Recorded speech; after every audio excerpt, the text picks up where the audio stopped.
আসসালামু আলাইকুম প্রিয় বন্ধুরা, দেখুন আমাদের সামনে দাঁড় করেছি কাকে। আজকে তার আপডেটটা আমি দিচ্ছি, কি কারণে সে আমাদের মাঝে আজকে মহৎ হয়েছে এবং তার পরিচয় আমরা তার কর্মগুণে পেয়েছি। প্রিয় বন্ধুরা, আমরা কথা বলতে যাচ্ছি যে সেই মুসা ভাইয়ের সাথে, যেখানে সে একজন মহিলার বেন্টি ব্যাগ হারিয়েছিল অটোর মধ্যে, যেখানে 2,23,000 স্বর্ণালঙ্কার এবং মোবাইল পেয়েছিল। সেই মুসা ভাইয়ের সাথে আমরা সাক্ষাৎ যাচ্ছি। আসসালামু আলাইকুম ভাই, কেমন আছেন?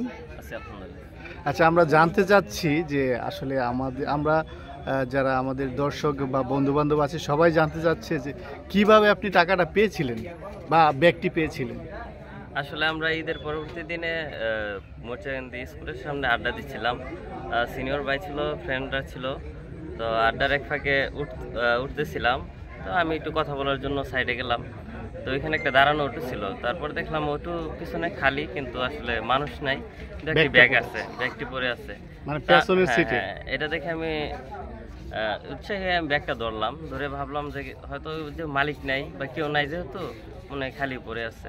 তো ব্যাগটা খুলে দেখলাম কি ব্যাগের ভিতরে একটি মোবাইল আর বেশ করে টাকা আর কি, 2-1টা বান্ডেল দেখে আমি টাকা গুনি নাই তখনও, মানে দেখলাম, দেখে একটা আন্দাজ করলাম যে লাখ 2 হবে এরকম।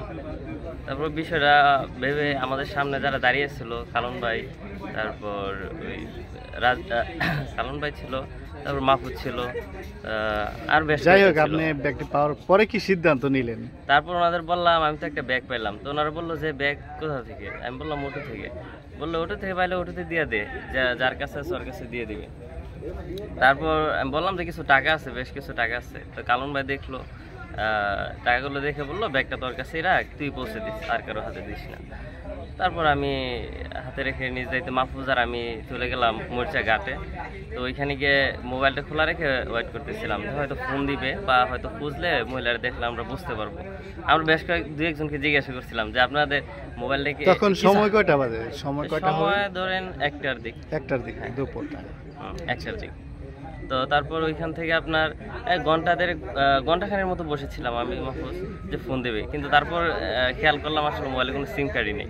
সিম কার্ড ছিল না? না, সিম কার্ড ছিল না। তাহলে যোগাযোগটা কিভাবে হলো? তারপর আবার ব্যাগটা নিয়ে আসলাম, তখন ওইভাবে খুলে দেখি নাই কি কি আছে। তারা আব্দুর রহমানের দোকানে এসে আমরা ব্যাগটা খুললাম, ওইখানে আরো বেশ কয়েকজন ছিল, মোচাকান্দিরও 2-1টা জুনিয়র ছিল। তো ব্যাগটা ভালো করে দেখার পর একটা জন্ম নিবন্ধন পাইলাম। ওইখানে দেখলাম যে ব্যাগটা আপনার যে জন্ম নিবন্ধন ঠিকানা শিবপুরে। হ্যাঁ, ওনার নাম হচ্ছে হাবিব আক্তার কি যেন, আর বাবার নাম হচ্ছে খান। হ্যাঁ, পরে আমরাও দেখেছি যে ফেসবুকে আপনি পোস্ট দিয়েছেন। হ্যাঁ। আচ্ছা, আমি একটা কথা আমি বলতে চাচ্ছি যে এত টাকা আপনি দেখে এটা মানে কোনো লোভ হলো না কেন আপনার সামলানোর জন্য? কারণ এখন তো যুগটা খুব খারাপ, সেদিক থেকে আমি জানতে চাচ্ছি। না, আপনার কোনো মাথায় আসে নাই। আমি ফার্স্টেই সবাইকে জানাই দিচ্ছি যে আমি ব্যাগ পাইছি একটা, টাকাও আছে অনেকগুলো। আমি সাথে যোগাযোগ করার চেষ্টা করছি এবং যেভাবে সম্ভব সেভাবে চেষ্টা করছি। যেমন ওইখানে আপনার মোর্চা ওই আব্দুর রহমানের দোকানে যাওয়ার পর ওইখানে এক ছেলের ফ্রেন্ড আছে শিবপুরে, বা পোস্ট দেওয়ার পরে আমাকে ওইখান থেকে 2-1জন ফোন করলো যোগাযোগ করার জন্য। সুমন নামে এক ছেলে ফ্রেন্ড যোগাযোগ করলো যে আপনি কি করেন? আমি পড়াশোনা করতেছি। কিসে পড়াশোনা করেন বা কোথায় আছেন? হ্যাঁ, রাজশাহী বিশ্ববিদ্যালয় ফাইনালের উপর। আচ্ছা, তো থ্যাংক ইউ, আপনাকে অসংখ্য ধন্যবাদ। দর্শক, আসলে দেখতেই পাচ্ছেন সেই মানবিক দৃষ্টিতে যাকে আমরা মহৎ বলে থাকি, আজকে কিন্তু তার উদাহরণ মুসা ভাইকে আমাদের পক্ষ থেকে, আল মামুন ব্লগের পক্ষ থেকে অসংখ্য ধন্যবাদ এমন একটি কর্মকাণ্ডের জন্য। আমরা দোয়া করি মুসার মতো যুবকরা ভেসে উঠুক এবং সবার মন মানসিকতা এমন থাকুক যেন আমরা বলতে পারি পৃথিবীতে ভালো মানুষ আছে। ধন্যবাদ মুসা ভাই আমাদের সাথে সময় দেওয়ার জন্য। বন্ধুরা, আমরা কথা বলতে যাচ্ছি যে মুসার পিতা যিনি, তিনি একজন বিশিষ্ট ব্যবসায়িক সোনারপুর বাজারে, কাঠ ব্যবসায়ী, ফার্নিচার ব্যবসায়ী। তো ওনার কাছ থেকে জানতে চাবো যে আপনার ছেলে যে এত বড় একটা মহৎ কাজ করলো, তাতে আপনি কতটুকু খুশি হলেন, একটু আমাদের প্রকাশ করবেন। আমার ছেলে মহৎ কাজটা করার জন্য আমি খুবই আনন্দিত, অথবা আমায় পিতা হিসেবে আমি গর্ববোধ করি যে আমার ছেলে এমন একটা মহৎ কাজ করতে পারছে।